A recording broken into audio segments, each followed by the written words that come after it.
Yes, so we're going to talk about nomination pools, which has already been mentioned a bunch of times in this 2 days, but this will be like a more official introduction to them. And pools are already live on Kusama, as already mentioned. They're coming to Polkadot in the next, in the near future, once all the testing on Kusama is done, once all the chaos has been over. And I could use this 20-25 minutes to go over the details, specification of the pools. But truth is, you can already read about all of that online. There's the wiki pages, there's documentation. And instead, I want to use this opportunity to tell you the story of why the pools are here and what value they bring to Polkadot's NPoS system. NPoS also stands for Nominated Proof of Stakes, as you. So let's begin by looking at an average day, business as usual day in the world of Polkadot validators. You have the validators in this ring shape. The relay chain blocks come in and they're authored by these validators, and they're also validated by the same group. You also have a bunch of parachains, 3 of them here. And these validators are partitioned into smaller groups called cores. You can see the blue thingies here. And they're sharing their security or providing a service to these parachains as well. And that service is essentially these cores, aka groups of validators, are validating the blocks of these parachains as well. Also, the cores swap over time. So a parachain is receiving this service or is having its block validated by one core now and then another core later. So these cores always rotate. So, continuing on this analogy, Polkadot is in some sense a secure validator set as a service, and the clients are parachains. It's kind of like one of the value propositions of Polkadot. This is also where the shared security term comes from. It's one security umbrella for everyone, all parachains and the relay chain. And I want to assert that a good service provider is one that has at least 2 properties. I mean, you can have more properties, but these are the 2 that I want to focus on in this talk. A good service provider must have a high-quality service, and that high-quality service must remain consistent over time. A typical example, you get internet from an ISP, and well, first of all, it needs to be what you ask for. It needs to have the quality that you required, and also that quality must remain constant or consistent over time. You don't want your speed to be very good today and very shitty tomorrow, or vice versa. So let's look at these 2 properties now, having high quality and consistency, and see how they translate into Polkadot and its validators. Having high quality in a proof-of-stake system essentially means having a high degree of economic security. Economic security is why proof-of-stake blockchains exist, and why we managed to replace proof-of-work with them with consuming a lot less resources. Essentially, we lock a large amount of value-bearing tokens somewhere, and we have this capital, this value, to be prone to being slashed, and this incentivizes validators not to misbehave. Again, this is very important, economic security. It's why proof-of-stake blockchains exist and why we can trust them, why we trust them to be secure. And consistency. So this goes back to that detail that I mentioned, that validators are having their blocks being validated by groups of parachains are having their blocks being validated by groups of Polkadot validator called cores. And these cores swap over time. So essentially what we want is similar cores. So if you as a parachain have your blocks being validated by core A and the next hour core B, you don't want core A to be very secure and core B to be not so secure. As a parachain, you want the security that you're receiving from the relay chain to be always consistent. Again, this boils down to having similar cores. So now, this was the previous statement or assertion. Now let's take it one step further. A good relay chain is one that has a very high degree of economic security and evenly distributed between the validators that it has. Or making it a little bit more concrete, a good validator set is one that has a high maximum amount of, in this case, dots or tokens staked, and minimum variance between them. So you have a validator set with a lot of economic security, but each individual validator or each subset of validators being roughly equal in terms of security. And all security means economic security, at least in this talk.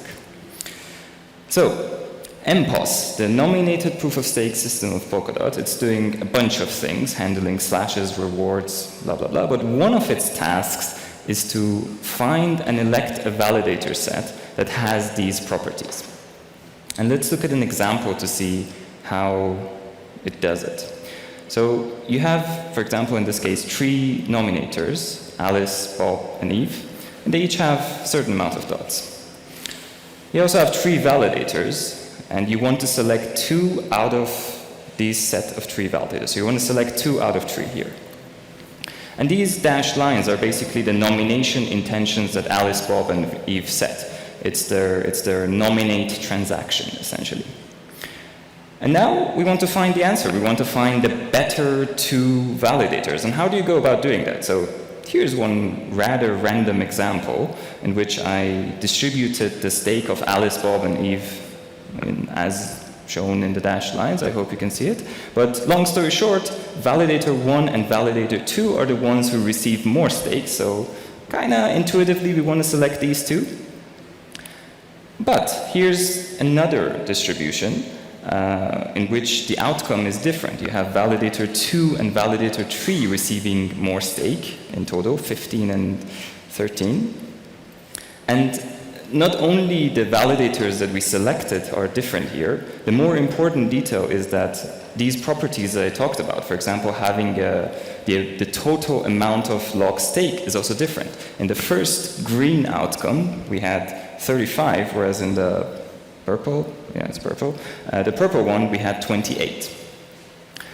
So this is essentially the description of an optimization problem, where you have a multi-input function, and there's a criteria, so there's a curve, and you want to find the maximum of that curve, or you want to find the minimum of it.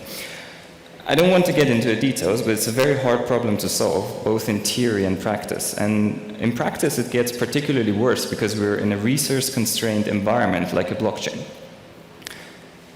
And all of this was like my very brief explanation, description of why Polkadot's NPoS has been having difficulty scaling and why it's sort of justified. It needs that extra degree of economic security, and therefore it's utilizing this processing of this graph via some algorithm, and therefore it's having difficulty scaling.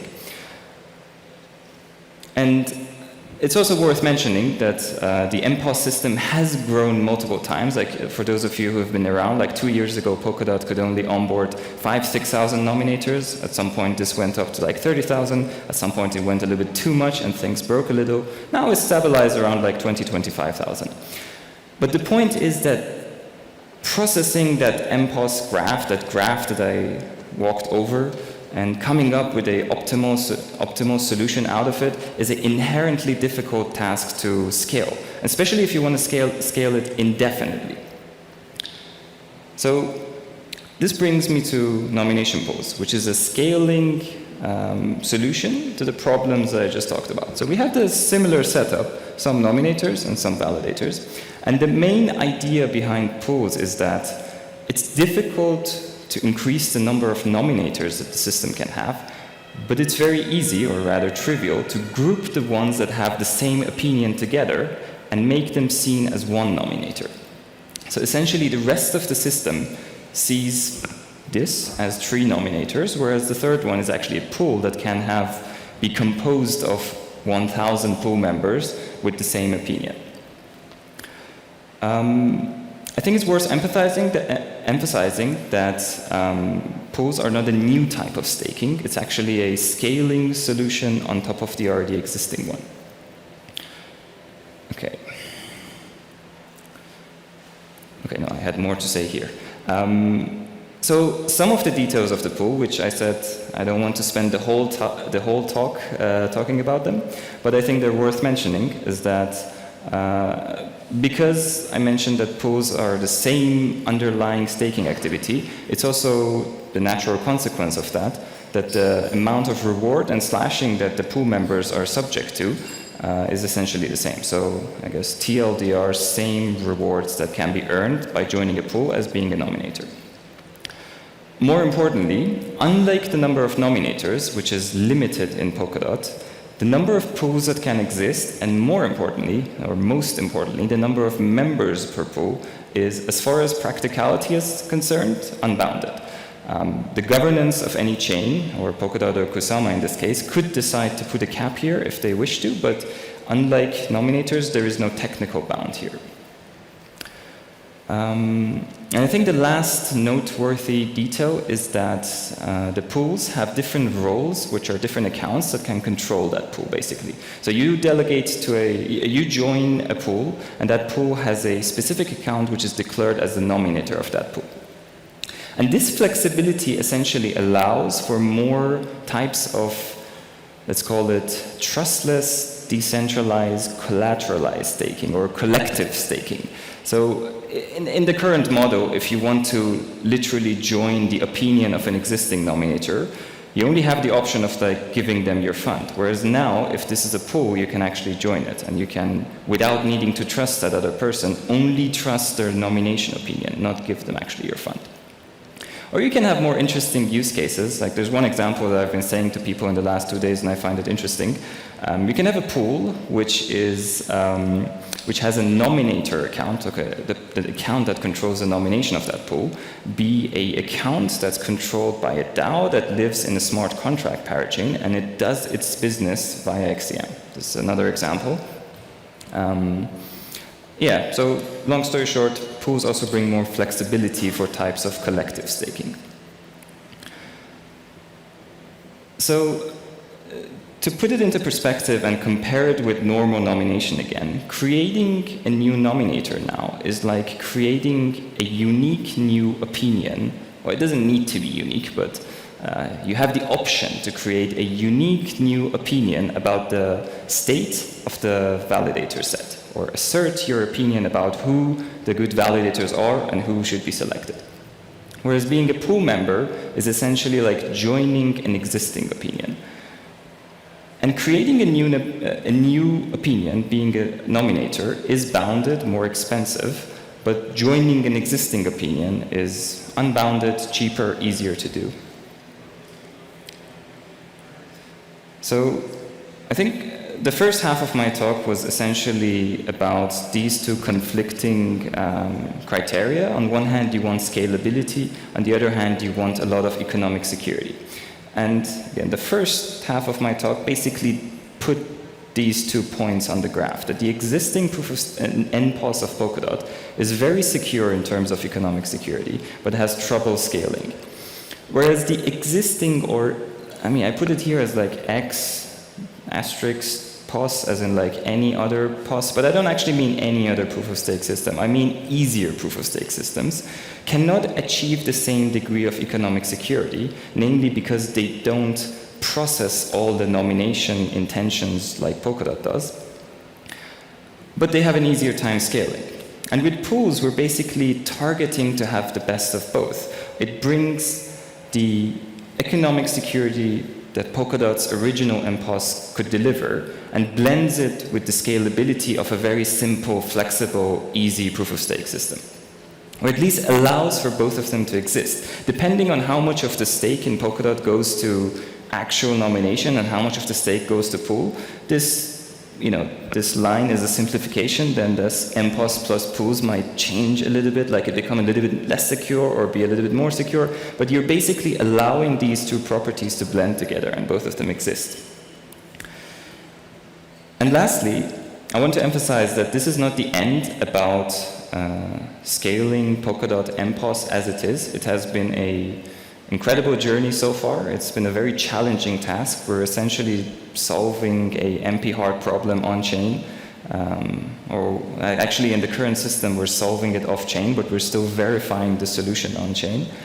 And yeah, it's been like underrated experiment, I would say, in the Polkadot journey so far. And I want to emphasize that this is not the end. The number of nominators, aka the number of unique opinions that can exist about the validator set should and will also increase, but that's a more delicate, time-consuming task, and it will come in the future. But we prioritize pools to address the main solution first, which was inclusivity, or allowing more people to participate in staking. So this has also been, okay, my slides are also a little bit, the K is in the next line, but this is also something that has been talked about sufficiently, I think, in the last 2 days. I want to just bring it up again, that there's been a lot of changes to Polkadot's staking as a whole.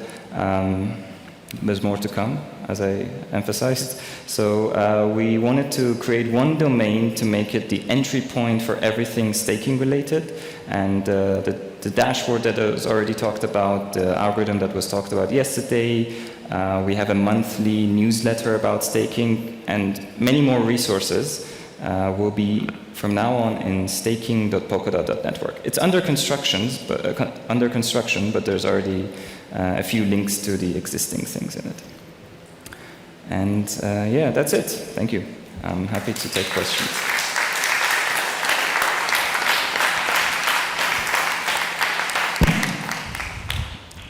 Okay. Does anyone have questions? All right, I'll take it. Oh, I was trying to be like democratic. Saw him first, but. Sorry. Hi. How does the nominator pool select which validators they're going to choose if it's multiple people that are joining the one pool? Can you repeat? Sorry. How does the nominator pool select which validators they're going to use if it's multiple people joining the pool? Do they like vote at the start, or? No. There is a role for each pool has a role that is the nominator of that pool, and that role decides who the pool is nominating. The interesting thing is, and the typical use case here would be that the person who creates the rule would set a clear strategy of, okay, I'm creating this pool and I believe in these values and I'm going to validate these people. But there's still a similar degree of like scrutiny and trust that a nominator has to have in a validator. Like as a nominator, you need to know that the validators you're validating is not gonna, have a bad infrastructure. They're not gonna misbehave. A similar connection also exists between the pool member and the pool. But the interesting thing is, as I mentioned, the pools allow for more flexibility here. So the nominator of a pool can be a parachain, can be a contract on a parachain, or even more interesting, can be actually no one, which means this pool is never going to change its nomination. You can join it, it's never going to change. Or it can be one that, rest in peace, council is not going to exist that much longer, but the governance of the chain controls. But yeah, it's not a DAO structure where the members vote on who the pool nominates. By joining a pool, you're subscribing to an existing opinion. You're no longer creating your own. Hi, thanks for the talk. Is it a risk if the number of nominator pools converges to a small number? Let's say if there was only 2 nominator pools and everybody decided just to delegate their nomination to them, and if so, how do you get around that? Yes, that could be a problem, but so you're basically saying there's one pool and everyone decides to join that. Yeah, well, that's like saying, what if all nominators decide to select the same 16? Yeah, that would be problematic.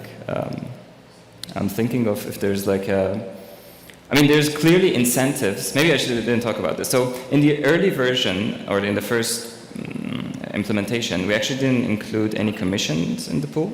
But this is pretty trivial to add. But we speculated that there's already enough already enough good incentive for lots of entities to create diverse pools. If you're running a validator or validators, creating a pool that only selects your validator is actually like a new door that you open and allow stake to come to your pool.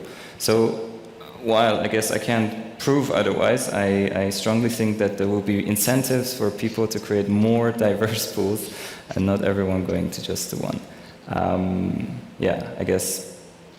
I think that's the best example. Like if you're running a validator group, then I think, or if you're just running one validator, one thing that could happen is that you could have groups of validators that each have like 1 or 2 validator to come together, kind of like form a coalition maybe, and then they create a pool that only validates them.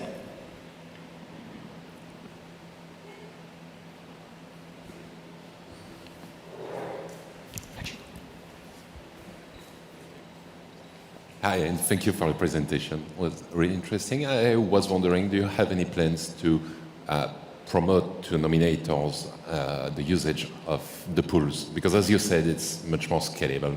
And clearly the network wants nominators to nominate pool rather than directly validators.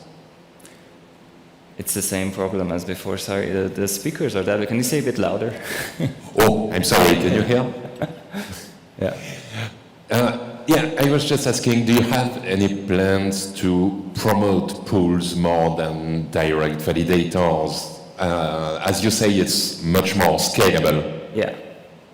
And so is there any plan to maybe incentivize nominators to go to pool rather than single validators? Yes. So I don't have concrete ideas, but yeah, I definitely, this actually is part of my speaker notes, which I kind of skipped. I think it would be an interesting future if every nominator who thinks they're doing their job well would transform themselves into a pool, and this basically allows other people to subscribe to their opinion.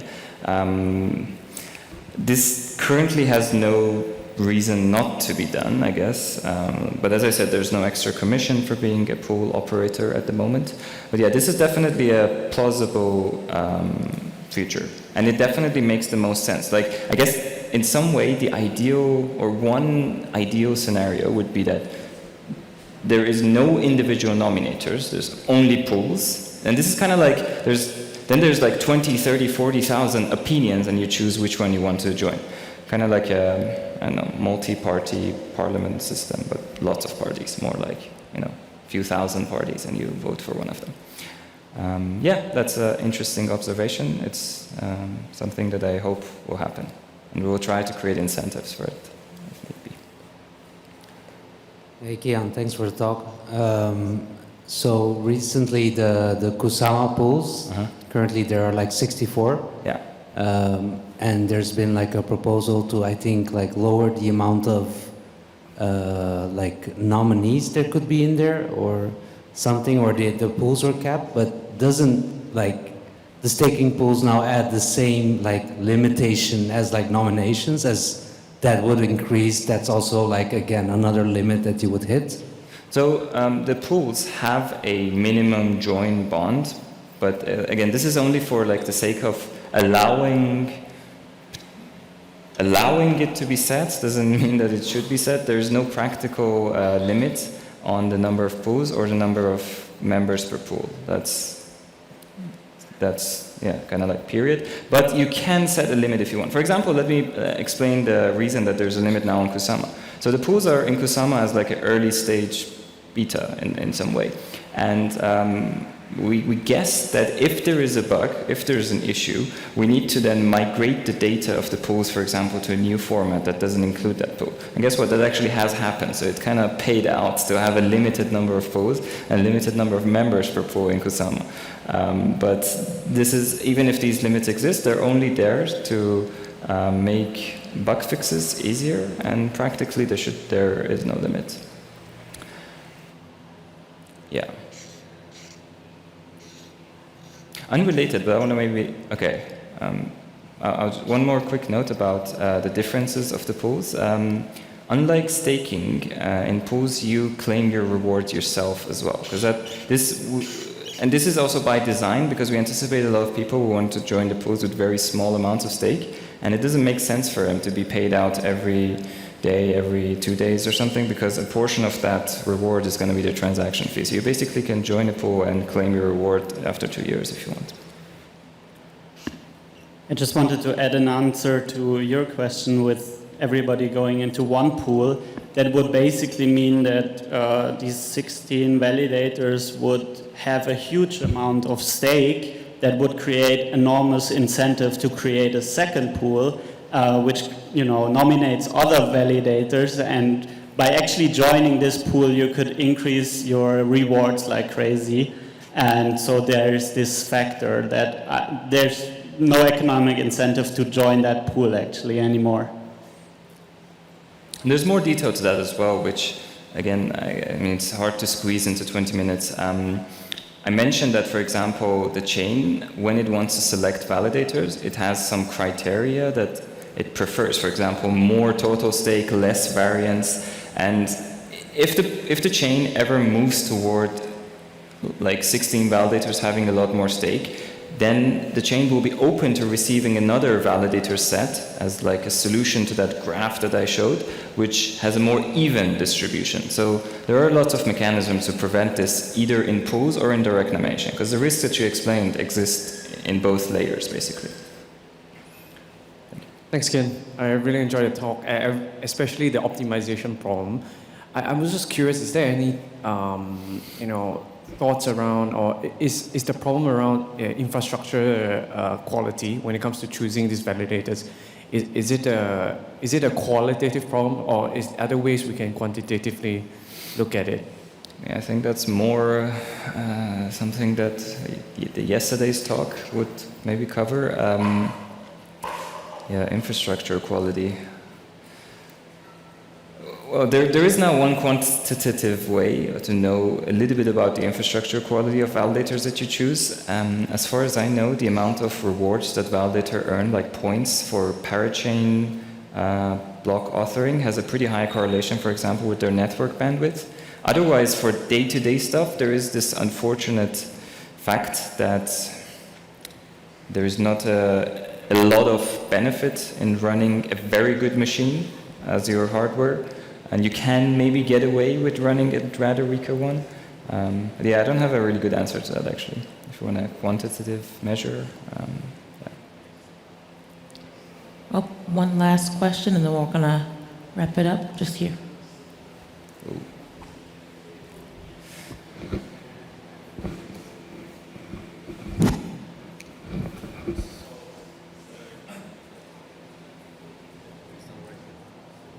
Hello? Okay.